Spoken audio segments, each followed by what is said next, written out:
Welcome to our YouTube channel Diplobits. आज आपण बघणार आहोत डिप्लोमाच्या 5th सेमिस्टरच्या के स्कीमच्या कम्प्युटर इंजिनिअरिंगच्या स्टुडंटसाठी सॉफ्टवेअर इंजिनिअरिंगच्या सब्जेक्टचा पहिलं युनिट. तर या युनिटचे नाव आहे सॉफ्टवेअर डेव्हलपमेंट प्रोसेस. आता सॉफ्टवेअर डेव्हलपमेंट प्रोसेस म्हणजे काय? डायरेक्ट सॉफ्टवेअर बनवायचं असं नाही आहे. आता तुम्ही भरपूर साऱ्या कोडिंग लँग्वेजेस शिकलात, जसं की C++, जावा, वॉट एव्हर ज्या पण तुमच्या झाल्या असतील त्या सगळ्या. तर त्यात तुम्हाला काय सांगितलेलं होतं, म्हणजे काय शिकवलं होतं की सॉफ्टवेअर कसं बनवायचं. पण आपण सॉफ्टवेअर डेव्हलपमेंट प्रोसेसमध्ये हे बघणार आहोत की सॉफ्टवेअर बनवायला फक्त कोडिंग इज नॉट इम्पॉर्टंट. फक्त कोडिंग येत असणं म्हणजे सॉफ्टवेअर बनवायला येणं असं नसतं. सॉफ्टवेअर बनवण्यासाठीही भरपूर स्टेप्स असतात, मेथड्स असतात, त्याचे काहीतरी गाईडलाईन्स असतात, त्याचे प्रोटोकॉल्स असतात, रूल्स असतात. तर ते सगळं आपण सॉफ्टवेअर डेव्हलपमेंट प्रोसेसमध्ये बघणार आहोत. तर याचा पहिला पॉईंट आहे सॉफ्टवेअर कॅरेक्टरिस्टिक्स आणि टाइप्स ऑफ सॉफ्टवेअर. आज आपण 1.1 या व्हिडिओमध्ये बघत आहोत. पहिला पॉईंट आहे सॉफ्टवेअर. सॉफ्टवेअर म्हणजे काय? आता सॉफ्टवेअर म्हणले की प्रत्येकाच्या डोक्यात काय येतं की ते काय असतं, एक आपल्या लॅपटॉप असो किंवा मोबाईल असो त्यामध्ये जे ॲप्लिकेशन असतं, ॲप असतं, त्याला सॉफ्टवेअर म्हणतात.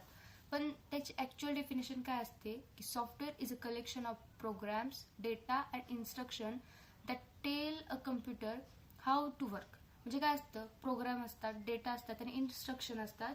ते काय करतात की हाऊ टू वर्क म्हणजे कम्प्युटरला कसं वर्क करायचं. आता आपण एखाद्या सॉफ्टवेअर वरती क्लिक केलं तर त्यात काहीतरी असतं ना, म्हणजे विदाऊट एनी रिझन कोणतंच सॉफ्टवेअर आपण क्रिएट केलेलं नसतं. तर ते तुम्हाला शिकवतं की कसं. तर सॉफ्टवेअर कशाचं कलेक्शन आहे? प्रोग्राम्सचं, डेटाचं आणि इन्स्ट्रक्शनचं कलेक्शन आहे. आता it is not a physical part of the computer like hardware. म्हणजे तो फिजिकली आहे का? नाही. तुम्ही त्याला टच करू शकता का फिजिकली? नाही. तुम्ही त्याला, आता मोबाईलचं सॉफ्टवेअर आहे, तुम्ही जेव्हा त्याला टच करता, तुम्ही टच कशाला करता? हार्डवेअरला करता, म्हणजे तुमच्या फोनला करता किंवा लॅपटॉपचे जे हे असतील सॉफ्टवेअर असतील, तुम्ही त्याच्यावरती क्लिक करता, नॉट फिजिकली टच करत. म्हणजे ते फिजिकली टच करण्यासारखं नाहीये. But it helps the computer to perform specific task. पण ते कम्प्युटरला स्पेसिफिक टास्क परफॉर्म करण्यासाठी यूज होतं. आता software controls and manages the operations of computer system and allows user to interact with the computer. म्हणजे काय? सॉफ्टवेअर काय करतं, जे पण कम्प्युटरवरती होणारे ऑपरेशन्स असतील ते सगळे कंट्रोल आणि मॅनेज करायचं काम सॉफ्टवेअर करत असतं. आणि युजरचं आणि हार्डवेअरचं, म्हणजे आपला कम्प्युटर असो अदरवाईज आपला मोबाईल असो, तर युजर आणि ते जे पण डिव्हाइस असेल त्या दोन्हींचं कम्युनिकेशन करून आणायचं काम हे तुमचं सॉफ्टवेअर करतं. आता आपण नेक्स्ट पार्ट बघतोय ते म्हणजे सॉफ्टवेअर इंजिनिअरिंग. आता जसं सॉफ्टवेअर म्हणजे काय असतं की सेट ऑफ प्रोग्राम असतात, डेटा असतं, इन्स्ट्रक्शन असतं आणि ते सगळं मिळून तयार केलेलं जे सॉफ्टवेअर असतं त्याच्या हेल्पने आपण हार्डवेअरशी कनेक्ट होऊ शकतो, आपले टास्क परफॉर्म करू शकतो. तसंच सॉफ्टवेअर इंजिनिअरिंग म्हणजे काय असतं? Software engineering is the process of designing, developing, testing and maintaining software by engineering principles. म्हणजे जे पण तुमचे टूल्स असतील, मेथड्स असतील, ते सगळे यूज करून तुम्हाला एक सॉफ्टवेअर रेडी करायचे, त्याला म्हणतात सॉफ्टवेअर इंजिनिअरिंग. आता काय, डिझायनिंग करायचे म्हणजे त्याची डिझाईन करायचं, डेव्हलपिंग करायचं म्हणजे कोडिंग करायचं, कोडिंग थ्रू आपण डेव्हलप करतो, टेस्टिंग करायचं म्हणजे जे तुम्ही म्हणजे कोड तयार करून जे डेव्हलप केले त्याचं टेस्टिंग करायचं की ते वर्क होतंय का, त्यात एरर आहेत का, बग्स आहेत का. And maintaining software by using engineering principle. आणि त्या सॉफ्टवेअरची क्वालिटी मेंटेन करायची, त्यासाठी तुम्हाला इंजिनिअरिंगचे काही प्रिन्सिपल्स आहेत ते यूज करायचे. Okay. It helps in creating high quality, reliable and cost effective software in a planned and systematic way. म्हणजे काय करतं, हाय क्वालिटीचं सॉफ्टवेअर, रिलायबल म्हणजे इझिली कशावरतीही रन होईल असं, कॉस्ट इफेक्टिव्ह म्हणजे कमी पैशांचं, आणि प्लॅन अँड सिस्टमॅटिक वेमध्ये ते सॉफ्टवेअर तुम्ही क्रिएट करू शकता. Software engineering applies engineering method to software development. Software engineering ह्या सब्जेक्टमध्ये आपल्याला भरपूर साऱ्या मेथड्स आहेत जे सॉफ्टवेअर डेव्हलपमेंटला यूज होतात, ते आपण शिकणार आहोत. It focuses on writing clean code, solving problems and following a step by step process. ते कशावर फोकस करतं? मेनली क्लीन कोड क्रिएट करण्यासाठी, म्हणजे राईट करण्यासाठी आपला इझिली कोड हवा. मेथडच्या यूजने आपण काय करतो, एक क्लीन कोड लिहितो प्रॉब्लेम सॉल्विंगसाठी, आणि step by step process follow करण्यासाठी. तर हे झालं सॉफ्टवेअर आणि सॉफ्टवेअर इंजिनिअरिंगबद्दलची आपली ओव्हरऑल थोडीशी इन्फॉर्मेशन. आफ्टर दॅट काय आहे, सॉफ्टवेअर कॅरेक्टरिस्टिक्स. आता software has some special features that make it different from hardware. There are call software characteristics. म्हणजे त्याचे काही वेगळे स्पेसिफिक फीचर्स आहेत, त्याला आपण कॅरेक्टरिस्टिक्स म्हणतो. पहिली कॅरेक्टरिस्टिक आहे इंटेंजेबल. इंटेंजेबल म्हणजे काय की तुम्ही सॉफ्टवेअरला ॲज अ हार्डवेअर म्हणजे जसं तुम्ही हार्डवेअरला टच करता तसं सॉफ्टवेअरला टच करू शकत नाही, म्हणून ते इंटेंजेबल आहे. It only exist as a code and instruction. म्हणजे ते फक्त एका कोड आणि इन्स्ट्रक्शन सारखं एक्झिस्ट केलं जातं, ते व्हर्च्युअली असतं, नॉट अ फिजिकली प्रेझेंट. आता सॉफ्टवेअर असं आहे का बाबा तुम्ही हार्डवेअर कसं चिप घेऊ शकता हातात, कोणती पण गोष्ट तुम्ही हातात घेऊ शकता, तसं सॉफ्टवेअर आहे का तुम्ही रेडी केलं तुमच्या लॅपटॉपमध्ये आणि ते तुम्ही असं काढलं बाहेर हातात धरलं, नाही ना, म्हणून ते intangible. Second one is easy to change. Software can be changed or updated easily without replacing any physical part. ते इझिली चेंज होतं without replacing any physical part. म्हणजे तुम्हाला जर तुमचं सॉफ्टवेअर थोडंसं अपडेट करायचं, जसं तुमच्या व्हॉट्सअपचे फीचर्स बघा दिवसेंदिवस बदलत जातात, तर ते त्यांना अपडेट करायला खूप इझी आहे, कारण त्यात फक्त कोडिंगमध्ये चेंज करायचं आहे, त्याचे पार्ट्स थोडेच बदलायचे आहेत आपल्याला. जर ह्याच कम्पॅरिझनने जर तुम्हाला हार्डवेअर चेंज करायचं असेल तर तुम्हाला जुन्या हार्डवेअरचं ते पार्ट काढायचं, नवीन हार्डवेअरचा पार्ट विकत आणायचा, तो तिथे फिक्स करायचा. तर सॉफ्टवेअर इझी टू चेंज असतं. सॉफ्टवेअर हे डेव्हलप्ड आहे, नॉट मॅन्युफॅक्चर्ड. ज्या आपण हार्डवेअरच्या गोष्टी असतात त्या मॅन्युफॅक्चर केल्या जातात आणि आपलं सॉफ्टवेअर काय केलं आहे, डेव्हलप केलेलं आहे. Software is develop by step by programmers. म्हणजे प्रोग्रामर्सने सॉफ्टवेअर डेव्हलप केले. It is not build in any factories like hardware. Hardware कुठं फॅक्टरीजमध्ये बनतं ना, तसं सॉफ्टवेअर आपण फॅक्टरीमध्ये बनवतो का, नाही, ते एका कंपनीमध्ये बनवलं जातं. Not only for company, software काय कोणीही बनवू शकतो. Does not wear out. Fourth one, software does not get old or damaged with use, but it may need updates over time. आता सॉफ्टवेअर आहे तुमचं, तर असं आहे का बाबा तुम्ही व्हॉट्सअप आज यूज करताय आणि खूप वर्ष झालं तुम्ही यूज करताय त्यामुळे ते खराब झाले, असं सारखं यूज करून खराब झाले असं नसतं ना. त्याच कम्पॅरिझनने तुम्ही तुमचा फोन घेतला, तो पडतो, सारखा आपण यूज करतो, त्याचं स्टोरेज वाढलं की तुमचा फोन हँग व्हायला लागतो, त्याची फंक्शनॅलिटीमध्ये फरक पडतो. तसे तुमच्या व्हॉट्सअपमध्ये तुम्ही असं थोडीच असतं, हा जर ते काम देत नसेल तर हार्डवेअरचा प्रॉब्लेम असतो, कारण आपले हार्डवेअर नीट प्रॉपरली वर्क होत नसतं. व्हॉट्सअपची काही चुकी असते का त्यात, नाही. तर डज नॉट वेअर आउटचा मिनिंग येतो. रियुजेबिलिटी.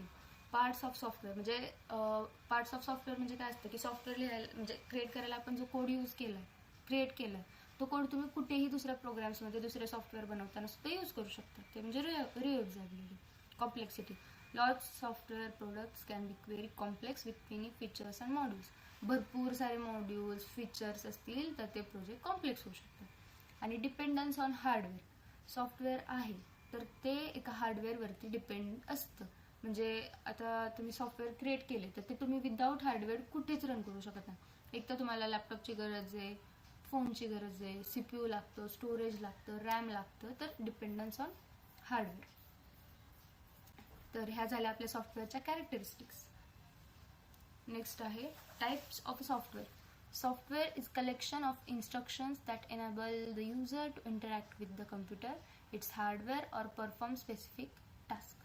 Software can be categorized into various types based on their functionality and purpose. म्हणजे काय की सॉफ्टवेअरचे पण भरपूर सारे टाइप्स आहेत, वेगवेगळ्या पर्पजनुसार त्याला कॅटेगराइज केलं जातं. जसं त्याचा यूज असतो, त्याचं फंक्शनॅलिटी असते, त्याच्यानुसार त्याला वेगवेगळ्या कॅटेगरीजमध्ये टाइप्समध्ये डिवाइड केलं. पहिला आहे system software. System software is design to operate, control and extend the processing capabilities of the computer itself. म्हणजे सिस्टीम सॉफ्टवेअरचा यूज काय आहे की कंट्रोल आणि extend processing capabilities of a computer itself. म्हणजे स्वतःचं हार्डवेअरमध्ये जे सिस्टीमनी ऑलरेडी डिफाईन केलेले सॉफ्टवेअर आहेत त्या सगळ्यांना म्हणतात सिस्टीम सॉफ्टवेअर, जे सिस्टीम रन करण्यासाठी लागतात.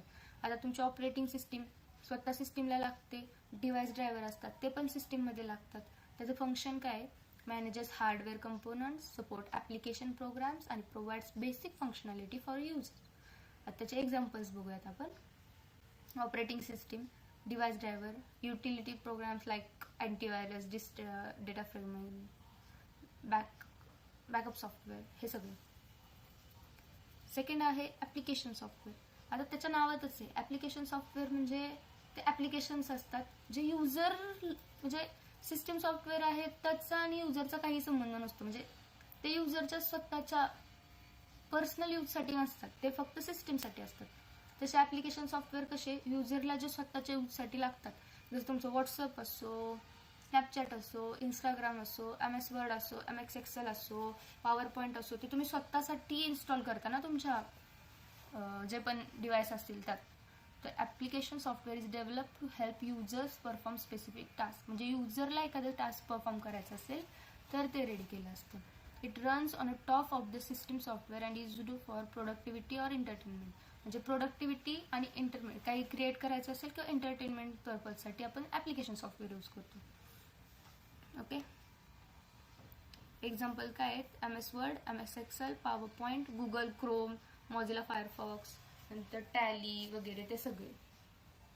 आता थर्ड वन आहे प्रोग्रामिंग. ह्याचं पण बघा, प्रोग्रामिंग सॉफ्टवेअर म्हणलं की काय येणार, ज्या पण गोष्टी म्हणजे प्रोग्रामसाठी जे पण काही लागतं ते सगळं येतं प्रोग्रामिंग सॉफ्टवेअरमध्ये. पहिले programming software provides tools for programmers to write, test, debug and maintain other software and applications. It support software development. आता म्हणजे हे कशासाठी लागतं, तर तुमचा कोड राईट करण्यासाठी, टेस्ट करण्यासाठी, डिबगिंगसाठी, किंवा रन केल्यानंतर बघा तुम्ही इक्लिप्सवरती रन करता त्यासाठी.